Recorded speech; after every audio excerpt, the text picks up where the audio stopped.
brothers and sisters, the FICO score was introduced in 1989. That's when America started moving towards this credit system. And the purpose of the FICO score, the credit system, the credit score was to deny Black people opportunity. What did I tell you? IQ testing to deny Black children opportunity. Law school testing, grad school testing, all testing is designed to deny Black people opportunity. And when you start scoring higher, they will change the goalposts. Let Black people fix their credit up. Listen to me. Let Black people fix their credit up. Let's say everybody Black has fixed their credit and we now have the highest credit scores in the country. Guess what they're going to do? They're going to introduce a new variable. They're going to introduce a new criteria. They're going to introduce a new scale. They're going to introduce a new factor to make sure you don't get the opportunity. It's the system. This is why we say vote for what? It's the system. This is why we say vote for what? You keep on trying to win in the system when the system gives us the right to build our own systems. Yeah, we can't have our own criminal justice system, but we can have our own school system. When are we going to create our own systems? We're too lazy, too self-hating, too religiously immature to work together and build our own. It ain't about dismantling his system. That is not where your effort needs to be. Stop focusing on destruction and start focusing on construction. Stop focusing on destruction and start focusing on construction. Stop focusing on destruction and start focusing on construction. It ain't about tearing down his system. That's reactionary. Stop being reactionary. Be proactionary. Hello there. How are you? I'm all right. Where's that accent from, beautiful? I'm in the UK, but I'm from the Caribbean. Which island? Caribbean is a big place. Which island? St. Vincent and the Grenadines. Okay, I've never been to St. Vincent and the Grenadines. I was in the UK about 3 weeks ago. Did you get a chance to come to my event? No, I really tried. It was like in 5 minutes, it was all sold out. I will be back there October 21st through the 27th. If you message me, I will be sure to send you the flyer once it's available. And we'll probably be doing a couple of events. So there'll be something in London, probably Birmingham, probably Wolverhampton, Manchester. We're going to try to move around a little bit, but I'm definitely coming back. So I don't want you to miss that. How's it going over there for African people in the UK? Well, I mean, it's quite. I'm sure as you've seen, the recent race riots, but I mean, that's just a manifestation of kind of what has been bubbling over time. And it was an opportunity for them to really kind of show their true colors, because I think here there's a big difference, isn't it, about the racism here is lots of overt and institutional racism, more psychological. Yeah, which is no less oppressive, but it's nowhere we can compare it to what you're experiencing not as unapologetic as it is. Yeah, absolutely. And it's been really interesting hearing your insights, particularly in relation to education, because I'm in that space as well. And many of the same things in terms of how black children are treated in schooling, the way kids are held back, the subtle ways, underlying ways that they are held back is terrible to see. And it's very difficult as a black teacher to work on your own to kind of subvert that system. Sorry, my partner's just coming here. So yeah. Hey, how you doing? Peace and love, black man. Peace and love. Is that? Yes, sir. Whoa. Yes, sir. My brother. What up, King? Mr. Umar. Yes, how sir. are you, sir? I'm well, brother. What about you? You know what? I'm always good. It's the others, Dr. Umar. Yes, sir. Yes, sir. Good Yes, to sir. see you, man. Yes, Good sir. to see you, man. I Likewise, man. messaged you not that long ago. I don't know if you remember on Insta. We had a little brief. Okay. I think so. I think so now. Yes, Ah, cool, man. Are you in London or? sir. No, sir. America. I'm in the States. Okay. But I'll We be love your back work. next month. Okay. I'll be back next month, God willing. Okay. We love your work, man. We Thank love you, your brother. work. Thank very, you. very important, very important work that you're doing, man. We love Appreciate it. Love it. that. For real, man. Appreciate that, King. Stay safe, man, and stay blessed, my brother. One love, beloved. Nice. One love. So yeah, I mean, we really admire, and again, lots of the arguments that you make, we're able to distill them and apply them, you know, obviously not in different contexts, but it's really great how you tease out kind of what's working under the surface, Yes. right? And particularly about our mindset as well. You know, I think your message of the fact that we aren't unified, even when we are working in the same workplace. Mm-hmm. We don't really support each other, which is a shame. Yes. Yeah. That's true, sister. And we got to change that or we're going to lose. Mm-hmm. You know, they're trying to turn us into a permanent underclass globally. Yes. Globally. They want to make African people a race of irrelevant souls. And they're doing a good job so far. They're doing a good job. And it's everywhere. Everywhere I go, we're under attack. Whether it's the land, whether it's the food, whether it's the police, whether it's the unemployment, whether it's the school system, whether it's the media, there's no place on earth where we are safe, not even in Africa. So we had better get organized or we will die. Organize or die. You know, that's it's funny. I was having a conversation with a Ghanaian brother at work today, and you know, whenever we speak about black related issues, he always wants to focus on the problem. And I'm trying to say to him, we know what the problems are. It's time we start talking about the solution. Yes. And he couldn't get it. He couldn't get past this moment. So when you just said that, it resonated with me in terms of we got a lot of work to do. Like we really do. But the work starts here in the mind first. In the mind. Yes. There's a difference between, I don't know if you've noticed this, if you've noticed the difference between the black African, wherever they come from in the continent, the British black man, and the American black man. I don't know if you've noticed the difference in mentality between the three.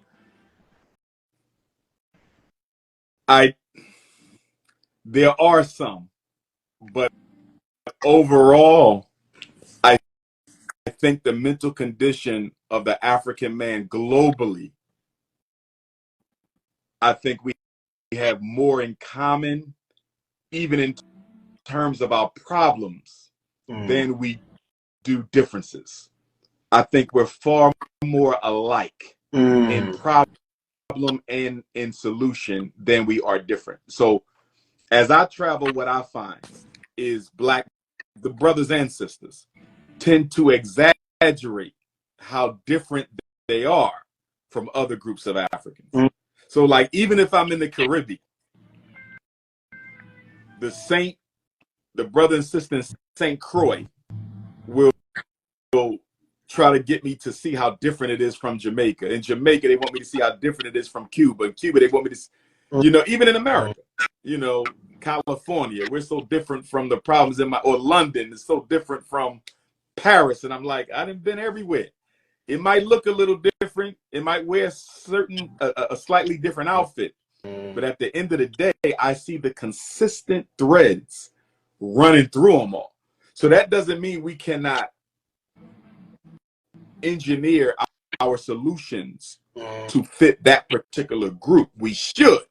But I think we have to make sure we maintain consciousness of the international flavor that exists in all black issues, because if we don't, it's going to be hard to come together because everybody thinks they're so much different from the others. So to your point, I do see those minute differences, but I see so much more in common beyond them, if that makes sense. Yeah, I mean, I think when I listen to you, I listen to a lot of your content and have been for some time. And I think what resonates with me is the message of identity. Yes. Because for me, that's Yes. the biggest issue we have. And I think Yes. once we are able to overcome Yes. identity, the Chinese Yes. man is Yes. the Chinese man. The Japanese man is the Japanese man. That's right. We're the only ones that are fragmented. We don't know who we are. And I believe once we understand fully, we can only be African. Yes. Yes, Sir. yes, we've been spread across the globe. And nobody going to let you be anything else either. And that's the thing that gets me. Because I can say I'm American all I want. They're never going to treat me like an American in America. You can say you're British all you want. You will never be treated like British in Britain. You see, so it's like, why do you need to hold on to this? Exactly. Because this is superficial and imaginary. It has no basis in reality. Nobody sees an American when they see me. Nobody sees a British when they see you. They see a black man, black woman. But because we're so thirsty for validation from the oppressor, we don't want to give that part up because we think we might get something from it sooner or later. So we can't even fathom the possibility of never being accepted. That's what scares black people. The fact that I may never be accepted by these Caucasians. You never will. But we don't want to admit it. So yeah, that's indeed. I'm gonna run, y'all, but I want to thank y'all for tapping in. Thank you so much. October 21st through the 27th is when I'll be back in the UK. Okay, message me again, and I'm gonna send you the flyer once I have it. Thank you so much. Okay, brother and sister, y'all be safe. Bye. All right now, God bless you. Bye. All right. Coca Kyra going once, Coca Kyra going twice, Coca Kyra going 3 times. Where's Coca Kyra at? How you doing, princess? Where you at in the world? So my name is Kaki Kara. I'm from Philly, though. Kaki Kara, you in Philly now? Yes. All right, Kaki Kara. What part of Philly? I'm from South Philly. South Philly. What's on your mind, Queen? So I have a podcast. I've been to college. I've graduated. I work for a nonprofit. And like you said, we individually can't make as much of the impact as we want. I feel like it has to be community, but I think it starts with education. We are very ignorant, like as a whole. Like even the people that know are still not knowing because, you know, like they say, someone who thinks they know everything knows nothing. So I feel like I see a lot of people say homeschooling, but that wasn't really a solution because in COVID, everybody got left dead. So how can we put... Everybody was homeschooled and the parents couldn't deal with it and the children couldn't wait to get out them houses. Exactly. We can't put that burden on them. So we got to get our Black educators. That's why I'm loving the fact that you're going to build a school. I'm here for it. I can't wait to send my children there when I do have children because I don't have children. So I feel like this is my chance to put my all into my community because I don't have as much distractions as my counterparts maybe. Yes, ma'am.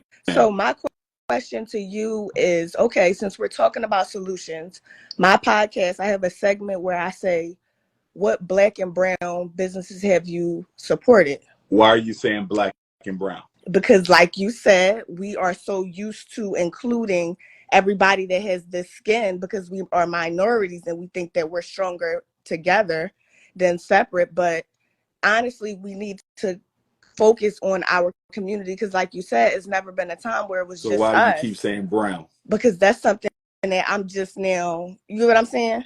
Okay. Understanding why talking to you. I see that. And we want what's best for the brown, but our priority has to be ourselves. We want what's best for everybody, but we want to get on the same page more than anything. Us, Black, African Americans, Africans, people from African descent. So what I'm saying is that segment made us see how much the Black dollar doesn't come, you know what I'm saying, back into our pockets. It makes us see like, well, dang, why are we not supporting the same people that we want to see succeed? You know what I'm saying? So I feel like even when we was fighting for women's rights, it was the white woman in the front and the Black woman in the back. And that should have been like that if we was fighting for women's rights. You get what I'm saying? So we got to get our organization together, but it can't be loud because we saw how that went. We saw how many cities were thriving and got burnt down, or they put water over it, and you know what I'm saying? So I feel like a lot of people are intimidated because we are capable. I want everybody to stop thinking that we are not capable. We are more than capable of doing it, but every time we do it, there's some type of negativity behind it. We had a Black Wall Street. You know what I'm saying? We've had things. So I'm tired of people trying to act like we can't do it, because we can. It was designed so that it could slow us down. The credit scores just came in in the 70s? That was another thing implemented to slow us down, so that we wouldn't be on the same page. The credit system was created to deny Black people resources. HOA was created to that if you could afford this house in this neighborhood, we need a housing authority that's going to tell you that you don't quite fit our criteria. So I'm a housing counselor at a nonprofit organization, and I'm trying to get my Black people, my underprivileged people, housing, whether it's transitional housing, temporary housing. I'm trying to get them to be homeowners, because I feel like us having land will be a great thing to start with. I feel like we need to build our own communities. I just graduated from construction school. I was in an apprenticeship. So I know how to build a house from the ground up. I know how to do the rough work. I know how to do the finished work. I can drywall, tape, spackle. So I want to learn skills that I can pass down, and not just my knowledge, because I'm learning that I went to school to because they told us go to college, and I'm making the same as somebody that's a high school graduate. You know what I'm saying? Like, it's not designed. The goal is going to move every time we get closer if we try to seek validation. Right, unless you have your own. Unless you have your own. So now that I have all of this in me, it's like, so how do I share this? That's why I started a podcast on YouTube, so that our views could be, better explained, or even just so people could see it, because I am young. I'm 26. So it's like, how do we start? How do we start? Because I know some solutions, but I want to know, how do we implement the solutions? Well, the number one, here's the thing. Solutions are not a mystery. The problem ain't the solution. The problem is organization is needed to implement the solution. That's where the issue is. People say, what's the solutions? That's easy. Right. When you have a group of people who are willing to sacrifice time and money, it's easy to fix your problems. Our issue is we don't have the psychological commitment. Black folks don't want the psychological commitment. It's just like somebody who would rather work 50 years at a job instead of spend a couple years to build their own. They don't have the psychological. They would rather suffer the long term than to suffer the short term. And that's Black people. We would rather suffer the long term racism than the short term struggle to create our own infrastructure. I agree with you 1,000%. I am not buying into a program that's going to pay me out at 65. I want to spend my money before 65. I want to be retired and being able to have several different incomes. And so that's why I'm basically working at a nonprofit. I want to share, as a housing counselor, I want to share that financial literacy. I want to share credit building. I want to share just doing workshops. I feel like that just is helping better with the community, the sense of community, and sharing knowledge. I'm a community health major, so I'm very community oriented, even though I know, like, I may have figured out a path. I'm trying to get my sisters and brothers on the same path. I got you. Thanks for checking in, good sister. Yes. Let's link soon. Yes. All right, Mom. Be you blessed. Too. Appreciate you. Yes, brothers and sisters, the FICO score was introduced in 1989.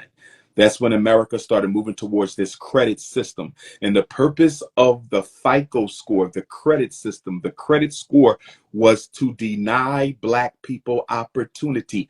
What did I tell you? IQ testing to deny Black children opportunity. Law school testing, grad school testing, all testing is designed to deny Black people opportunity. And when you start scoring higher, they will change the goalposts. Let black people fix their credit up. Listen to me. Let black people fix their credit up. Let's say everybody black has fixed their credit and we now have the highest credit scores in the country. Guess what they're going to do? They're going to introduce a new variable. They're going to introduce a new criteria. They're going to introduce a new scale. They're going to introduce a new factor to make sure you don't get the opportunity. It's the system. This is why we say vote for what? It's the system. This is why we say vote for what? You keep on trying to win in the system when the system gives us the right to build our own systems. Yeah, we can't have our own criminal justice system, but we can have our own school system. When are we going to create our own systems? We're too lazy, too self-hating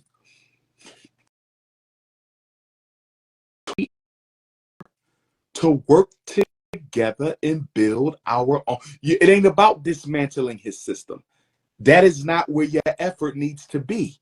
Stop focusing on destruction and start focusing on construction. Stop focusing on destruction and start focusing on construction. Stop focusing on destruction and start focusing on construction. It ain't about tearing down his system. That's reactionary. Stop being reactionary. Be proactionary. Tearing down his system does not educate your kids. Tearing down his system does not feed your family. Tearing down his system does not eliminate white Jesus. It is not about tearing down what he has. It's about building what we need. Stop being so destructive. We always want to tear something down. That's anger and rage. We need love and commitment. Anger and rage tears down. Love and commitment will build. Anger and rage tears down. Love and commitment will build. Who tapping in? I'm going to do 2 more tap-ins and then I got to run. 2 more tap-ins. Source of Knowledge Bookstore, Newark, New Jersey, 867 Broad Street, Sunday, September the 15th, 12 to 6. Dr. Umar speaks at 2. Who's tapping in?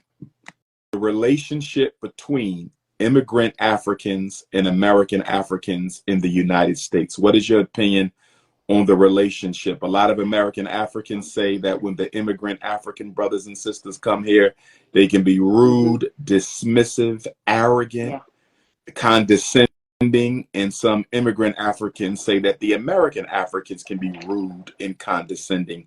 What is your opinion on the relationship in America between immigrant Africans and American Africans? Honest, I feel like I've lived in America for 16 years. Serve African American long enough. I lived in Baltimore for about 11 years. I worked with African American women for years, so I've seen the way they react to us African, and I believe the problem here is just education. Like this in the African community, for example, the older Africans, they don't understand where they are when they come here in America. They don't understand that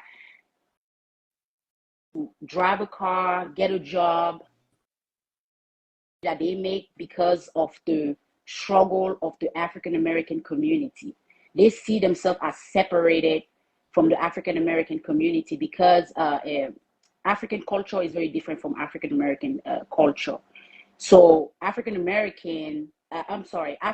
older Africans, very conservative and very critical. Like they judge African Americans a lot because they feel like the culture is too different. Things that they don't accept in the African community, they see that happening in the African American community. And that's the reason why they see themselves as separated. Now, us, the younger African, when I say younger African, I mean like from the early 20s till the 30s, we are a little more, we understand American community a little more because we communicate with them. We have friends that are African American, so we know the struggle of we might not feel it the way they feel it, but at least we have information about the struggle of African Americans. We know that it's thanks to them that we are able to be in this country as human beings. It's thanks to African American struggle and their fight that we are able to get a job and be a manager in a company and even be allowed to purchase a house or a land. We know that, the younger generation. So when I feel like African Americans feel some type of way about African, it's more because they probably had an experience with an older African. We are not like that. I know, and me, we are not like that. We understand that, hey, we need to come together and stand as one. We understand that. But the older generation, they don't understand that, and you can't really like blame them you can't really like put it on all Africans, because in most community, the older generation are always very, how can I say, they are always the most racist in most community, the older generation, because they don't understand how the new world works. So I don't think the problem here is Africans against African Americans, but I think the problem here is just older people that are unable to understand the younger generation. Got you. Thank you for that input, my sister. Thank you very much. I was gonna say Africans and African people. When I say African people, I mean the Africans in Africa. It'd be really hard for us to be on the same, because you have to understand that Africans in Africa in like a lot of survival mode compared to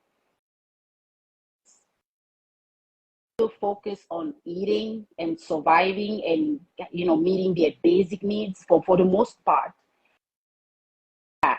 So when an African person comes to America, community, or like how can we improve the way police is interacting with Black people in the community. They're worried about how can I make money and eat and move back to my country and help my people. They don't think about the same. They're not at that level yet to think about, let's come together. They're still trying to survive, because over there we're colonized and the white man took everything, and most African countries can't even print their own money. But when the white man came to Africa, they met with the old indigenous and the old chief in African villages who could not read or write. And then they brought their own translators, and they made us sign some treaties that are lasting 500 years, 200 years. So some African country right now owe taxes to European countries for 500 years. A lot of them signed those treaties. They couldn't even understand the language. They couldn't. So Africa is really, really like locked down behind and crippled by these contracts. You know what I mean? And then so no matter how hard we try to fight, there's always these contracts. Taxes. Can you imagine when you sell something in Cameroon, for example, you pay 60% of taxes to France? That's not even half. You pay 60% of taxes to France. Now you got to pay also taxes to the country. And you end up with like no money. So no matter how much you fight hard to get out of the poverty cycle, it's almost impossible, because we have those contracts with the French. When an African try to succeed in Africa, they are unable to do that. And when they come to America, they're thinking about, they're on survival mode. So it's $7 per hour to an African who just came from Africa, fresh from Africa. It's $7 per hour. per hour is enough to buy an African.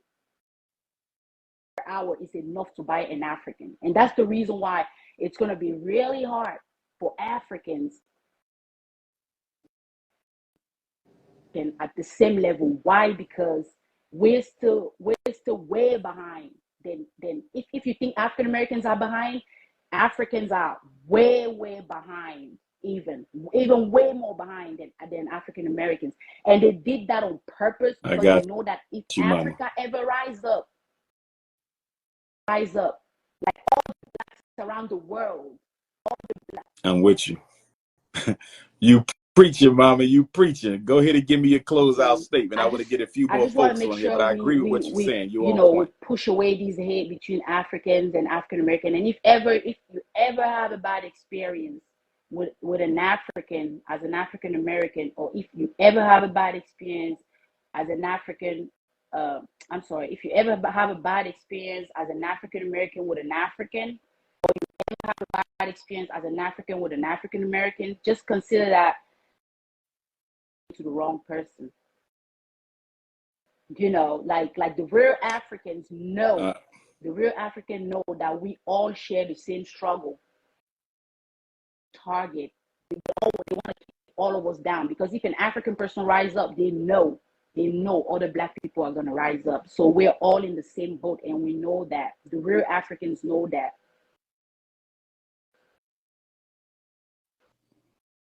Gotcha. Thank you very much. Thank you for them words, Queen. I appreciate you.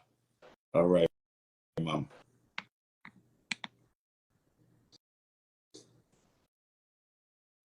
Well said from an African sister.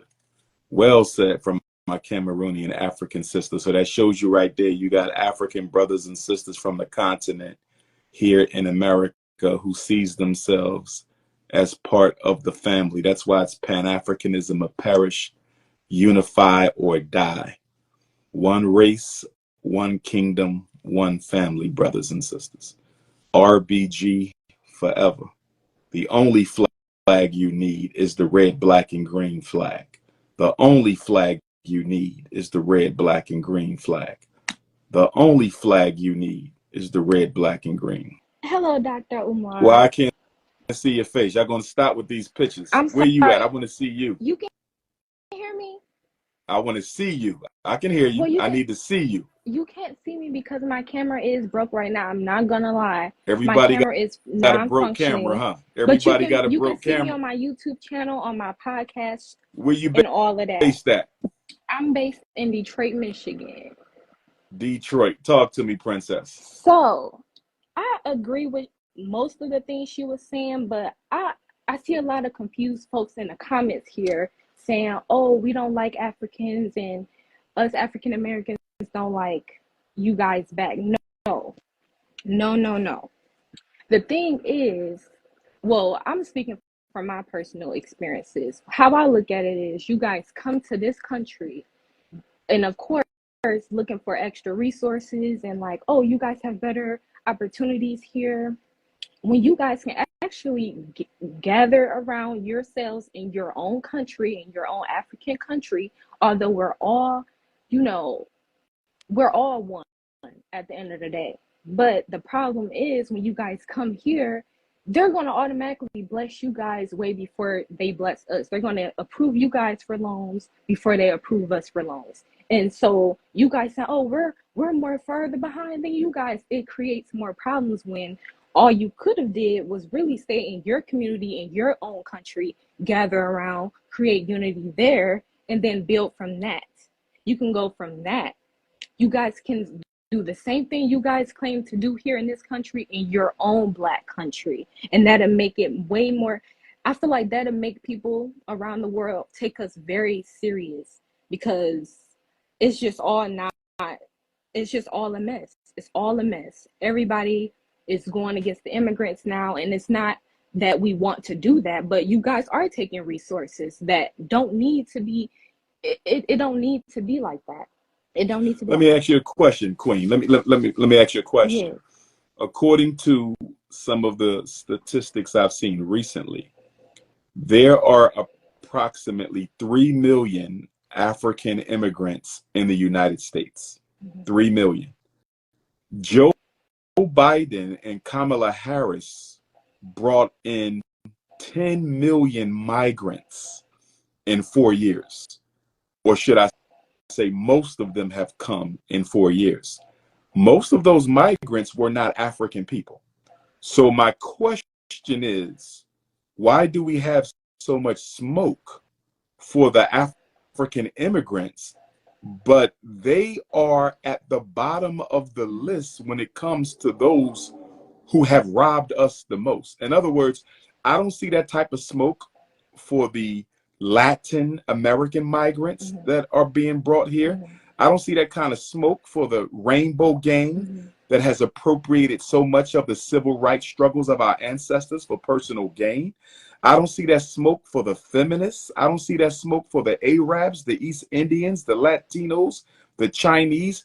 African immigrants have siphoned off the smallest portion of the American African struggle, but it seems like we always take issue with them and we ignore everybody else who has appropriated the African struggle more. Why do you think we have smoke for the African immigrant, no smoke for the Latinos, no smoke for the rainbow gang, a lot no of us smoke? are uneducated. A lot of us is uneducated about that. And I wasn't just pointing out just us Africans. I am pointing out the Latinos, the Bermudians, and everyone, all the islanders, and I'm talking about all of the Venezuelans. Right, but again, they are the minority of the immigrants. African, and when I say African, I'm speaking of any African, whether they from North, Central, South America, the Caribbean, Europe, Africa, just African. They are not the largest group of immigrants. They're one of the smallest groups of immigrants. In fact, Southern European immigrants, Southern European, white folk from the Southern Europe, they are one of the largest bodies of immigrants who come here and get the social services that were originally intended for Black people, but we rarely discuss them. And of course, we know why, because so many Black men are trying to make them wives, so they definitely don't want to, demonize them. But, to me, it's hypocritical to have so much smoke for 3 million African immigrants when you have all these other immigrants and other minority groups in the country. For example, if Kamala Harris becomes president, you're going to see an East Indian immigration wave to this country like you've never seen before. And guess what? We're going to still be talking about African immigrants.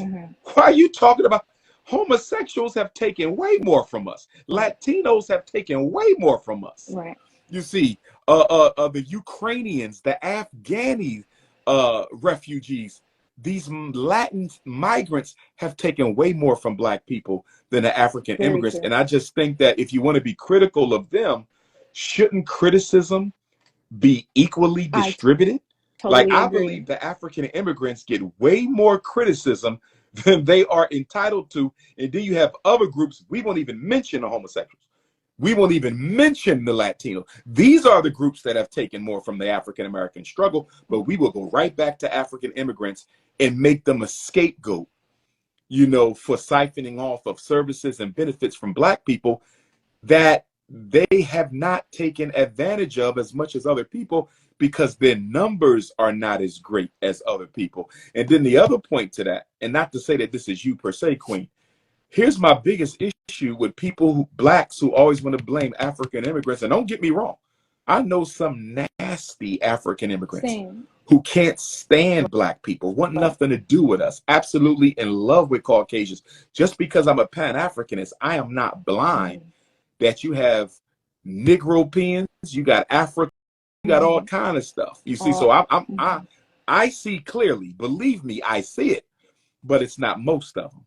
And I know that the real African revolutionaries will never be allowed to come to this country anyway, because they know that they would organize with us. But here's my bigger issue. Don't you find it odd that we will criticize and condemn African immigrants in America, but we of, will eternally forgive and kiss the backside of Caucasians who have been responsible for our oppression for 4 centuries. So the people responsible for your oppression for 4 centuries get a permanent pass, permanent forgiveness, no smoke. Every time you see the Caucasian, you greet them with a smile. You're happy to be with them. You're marrying them. You're sending your kids to their schools. You're moving into their communities. These people are responsible for your enslavement, your degradation, your marginalization for 4 centuries, and it continues. We're in the 5th century now, 4 entire centuries, and we're 5 years into the 5th century. We have nothing but love for them. But the African immigrant, we got nothing but smoke for them. What do you think about that?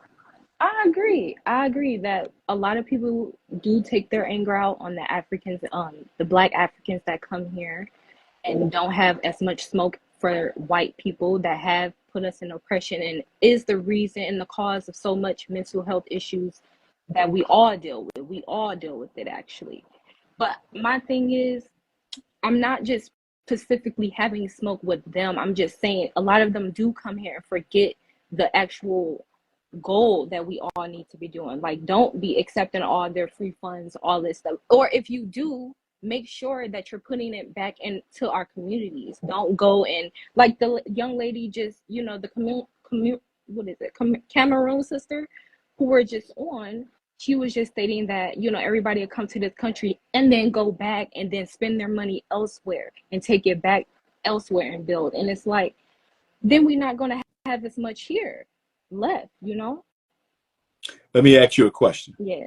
And then I'm going to let you run so I could get a few more folks on. And great dialogue. By the way, good sister, I will be in Ypsilanti, Michigan, the first day of Black History Month in February. I'll probably be back in Detroit before then, but I'll be in Ypsilanti the first day of Black History Month. Let me hit you with this. Is the real problem the fact that African immigrants are not showing respect for the people who fought for the benefits that they benefit from? Is that the real issue? Or is the real issue that the American African community has allowed itself to remain financially and politically disorganized and weak? Yeah. Let me ask it another way. If we were organized without $2 trillion in spending power, hypothetically, let's say that the 50 million of us, if we were politically organized and economically organized, would we care about what little benefits African immigrants get at the expense of our ancestors' struggle in this country? Do you think we would care as much if we had our financial and political shit together? Would we give a damn about a few African immigrant brothers and sisters coming and getting some grants and jobs and some food stamps and some housing? Would we care if we were financially and politically organized? What do you think? Well, that means we'll have some type of power, and then we'll then be able to regulate Exactly. Yeah. So answer that question for me. Would we care? Would this be an issue if we had our shit together? No. So exactly. Yeah, you're right. So it does start the with real that. problem then. Right. The real problem is not the immigrant. Right. The real problem is Black people have done nothing for themselves as a group since Dr. King was murdered. And when other groups come and siphon off, it hurts us, not because they're siphoning off alone, but because we have stayed in the same place for 56 years. How do you expect not to get ran over when you have sat on your ass as a group? I'm not talking about individual achievements. I'm talking about the group. When you have sat on your ass as a group for 60 years, ain't built a hospital, a school, a factory for 60 years, and now other groups are coming here and benefiting from your struggle. We should be so far beyond this. The fact that a $2 trillion people is worried about immigrants coming and getting social services that they fought for is insane to me. It's insane. Why am I worrying about keeping him from eating? I'm supposed to worry about building myself into a global Black power structure. That's where the energy should be. In other words, and this is not you again, Queen, but I see us spending more attention on trying to pluck Africans off of the American African civil rights train, pluck them off, but we don't pluck off no gays, we don't pluck off no feminists, we don't pluck off no migrants, we don't pluck off no Asians, we don't pluck off nobody else, but we're going to pluck all the African immigrant brothers and sisters off, when that should not even be a focus. Right. Because we don't decide if they get the resources or not. The government decides if they get the resources or not. We don't have no say-so. So rather than trying to keep them from getting something over which you have no control, although you fought for it, why not put your attention on building yourself into the next great Black power structure in Black Wall Street? I just believe we operate psychologically, good sister. We operate psychologically from a deficit perspective, Right. as opposed to a benefit perspective. Like, if you didn't know we were a true $1 trillion people, collectively speaking, because we do have poverty. Let's be honest, we have poverty, and wealth in Black America is also unequally distributed. We know that our celebrities have way more money than the rest of us put together. Well, excuse me, that's not true. Okay, but we do know our celebrities per capita have more wealth than the rest of us. So wealth amongst us is disproportionately, it's uneven too. But at the same time, we do have it. Right.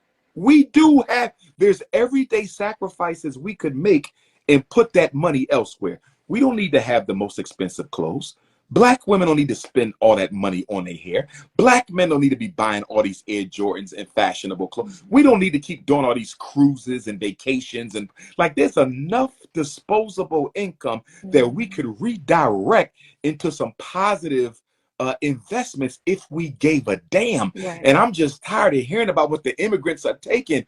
Listen, if I don't plan on being poor my whole life, why the hell do I care about what someone else is getting from poor people? Right.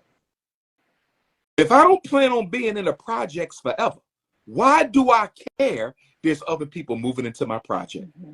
The only reason why I care about other people moving into my project is I plan to stay there. And that's what bothers me about the American African when we talk about immigrants, Black and non-Black, African and non-African, coming here and taking what our ancestors fought for. They fought for that 60 years ago. They fought for that 60 years ago. You mean to tell me 60 years later, when your per capita income is tremendously higher than what it was in the days of Dr. King, 60 years later, you're still trying to keep people from getting benefits our ancestors fought for, instead of building the institutions and systems that we need? Why are we so? We have a poverty mindset. As a people, we have a poverty mindset. Whether we're in poverty or not is irrelevant. We have an impoverished mindset. We're trying to protect something we don't even control, as opposed to taking control over what we do have, and that is our financial resources. I want to thank you for your call, sister. That was a very good conversation. Thank you for that. For answering. And you guys in the comments, I am not uneducated, actually, and I do know. Don't pay them no mind, sister. I got all kind of zest festers, rainbow gangers. Don't pay attention to my comments, please. I attract scum in the comments. So you can't pay them no mind. Yeah, okay. Well, you have a great evening. You Black too, folks stay melanated. Absolutely. Appreciate you, Queen. One love.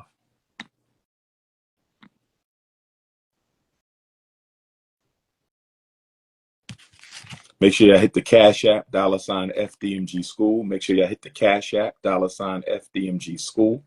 Make sure y'all hit the Cash App, $FDMG School. Hit your PayPal, paypal.me/FDMG Academy. I'm working on a couple under 30-year-old Black political conventions. I'm working on a couple under 30-year-old Black political conventions. I want to see you at the Source of Knowledge Bookstore in Newark, New Jersey, September the 15th. I want to see you at HBCU Edward Waters College, September the 26th. I want to see you in Nat Turner Land for his solar eclipse birthday celebration, October the 2nd. I want to see you in Toronto, Canada, October 4th, 5th, and 6th. I want to see you in Dallas, Texas, October the 12th. Harriet Tubman eclipse, October the 17th. I want to see you in England, the United Kingdom, October the 21st. I want to see you in Ghana, October 30th to November the 5th. Nat Turner Land, November the 11th. Sydney, Australia, November 16th and 17th. Sydney, Australia. We got the Dangerfield Newbie almost eclipse, November the 17th. Atlantic City, New Jersey, November the 20th. Las Vegas, Nevada, November the 22nd. Brooklyn, New York, December the 1st.